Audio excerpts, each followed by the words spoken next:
سورہ رحمان کو آپ کے سامنے پیش کر رہا ہوں. سورہ رحمان کو قرآن کے کہا جاتا ہے کہ قرآن کی دلہن کا نام دیا گیا کہ پورے کی جنت کا نظارہ دیکھنا ہو تو سورہ رحمان کی تلاوت کر لیجئے کہ جنت میں کیا کچھ ہوگا، نہریں بہتی ہوئی کیسی ہوں گی، اللہ کیا کچھ عطا کرے گا. حور و غلمان کا تذکرہ ہے، شجر کا ہے، بحر کا ہے، تمام کے تمام. قرآن نے اگر جنت کے نظارے کو پیش کیا ہے تو سورہ رحمان کے اندر پیش کیا ہے کہ خداوند متعال فرماتا ہے سورہ رحمان کو پڑھ لو تو میں اندازہ ہوگا کہ خدا کتنا رحمان ہے، وہ کتنا مہربان ہے. عزیزان گرامی آئیے ذرا مجمع کی توجہ اگر میرے ساتھ ہے پیش کروں مفہوم کو.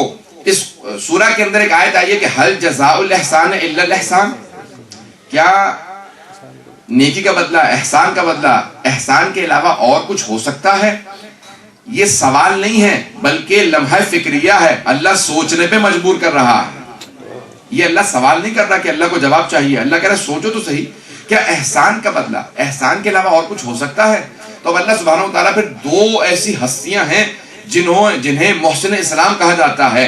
ایک ہیں جناب ابو طالب، دوسرے ہیں جناب خدیجہ جو محسن اسلام ہیں، جنہوں نے جو کچھ تھا اسلام پہ قربان کر دیا ہے.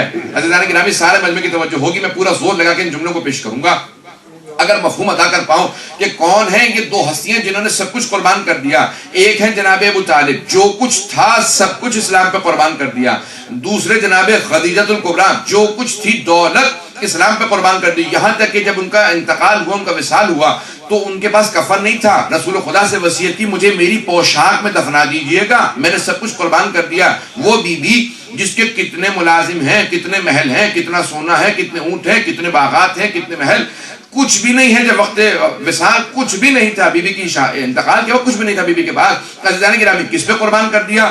دین پہ، اسلام پہ، رسول خدا کے دین پہ سب کچھ قربان کر دیا. تو محسن اسلام ہے جناب خدیجہ. جناب ابو طالب آخری وقت میں امیر المومنین، نہج البلاغہ میں فرماتے ہیں کہ جناب ابو طالب کا یہ عالم تھا کہ سردار تھے. جناب ابو طالب جو سردار تھے ان کے اچھے حالات ہوتے تھے. عزیزان گرامی مولا فرماتے ہیں کہ اتنی جناب ابو طالب نے رسول خدا کی خاطر شیب ابی طالب میں سختیاں برداشت کی تھی کہ بعض اوقات کھانا کہہ کے دن نہیں کھاتے تھے، بعض اوقات پتوں کو دھو کے وہی کھا لیتے تھے. کہ ان کی سکن، ان کی کھال اتنی باریک ہو گئی تھی. امیر المومنین فرماتے ہیں کہ میرے بابا کی اور جناب خدیجہ کی کھال اتنی باریک ہو گئی تھی کہ ان کی ساری رگیں نظر آتی تھی اور ان کے پیٹ کے اوپر باقاعدہ کھال اتنی باریک تھی کہ کھانا کھایا ہوا وہ جو درخت کے پتے تھے وہ نظر آتے تھے. اتنے کمزور اور نکاحت کے اندر چلے گئے تھے جناب ابو طالب، جناب خدیجہ، جناب امیر. دیکھیں جناب امیر نحج البلاغہ فرما رہے ہیں کہ اتنے جناب ابو طالب نے سختیاں برداشت کی. اب محسن اسلام ہے جناب ابو طالب، محسن اسلام ہے جناب خدیجہ. عزیزان گرامی آئیے ذرا دیکھیں اللہ قرآن میں کہتا ہے حل جزاء الاحسان الا الاحسان، کیا احسان کا بدلہ احسان کے علاوہ اور کچھ ہو سکتا ہے؟ اب اللہ ڈائریکٹ مخاطب ہوگا جناب ابو طالب سے، جناب خدیجہ سے. اے ابو طالب، اے خدیجہ، آپ دونوں کی حیثیت محدود تھی، جو کچھ تھا آپ نے قربان کر دیا. آپ دونوں کی محدود حیثیت میں جو کچھ تھا آپ نے میرے حبیب پہ قربان کر دیا. میری حیثیت لامحدود ہے. توجہ سارے مجمع کی توجہ ہو.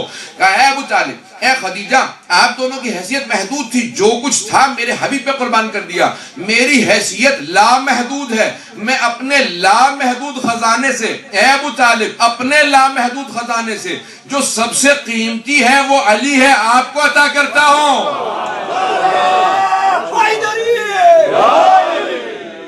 اے خدیجہ جو سب سے قیمتی میرے پاس ہے وہ فاطمہ ہے، وہ میں آپ کو عطا کرتا ہوں. حل جزاء الاحسان الا الاحسان فبأي آلاء ربكما تكذبان. اے انسانوں اپنے رب کی کس کس نعمتوں کو جھٹلاؤ گے؟ عزیزان گرامی اگلی ہی آیت کے اندر جا کے دیکھیے گا کہ مرج البحرین یلتقیان، یہ دو سمندر ہیں جو اللہ کہے گا کہ دنیا اور آخرت میں ہمیشہ ساتھ رہیں گے. میں نے ان دونوں کی ازدواج کے لیے حکم دیا. بینہما برزخ لا یبغیان، پیغمبر اسلام کے لیے چھٹے امام فرماتے ہیں کہ یہ جو دو بحر ہیں جو ہمیشہ ساتھ رہیں گے، ایک ہے علی، دوسرے ہے فاطمہ. بینہما برزخ لا یبغیان، کہا کہ نہ یہ کبھی بحر ختم ہوگا، نہ کبھی یہ سمندر ختم ہونے والا ہے، نہ کبھی وہ سمندر ختم ہونے والا. اللہ نے ایک برزخ کو رکھا ہے تاکہ نہ علی کی حقیقت ختم ہو نہ فاطمہ کی.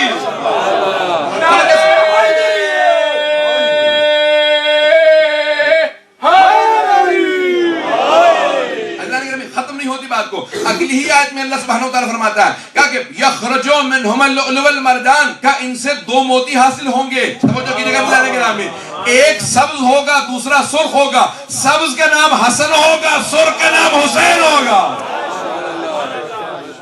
عزیزان گرامی یہ ہے سورہ رحمان جناب سیدہ کی شان کا قصیدہ. برحمتك يا أرحم الراحمين وصلى الله على محمد وآله الطاهرين.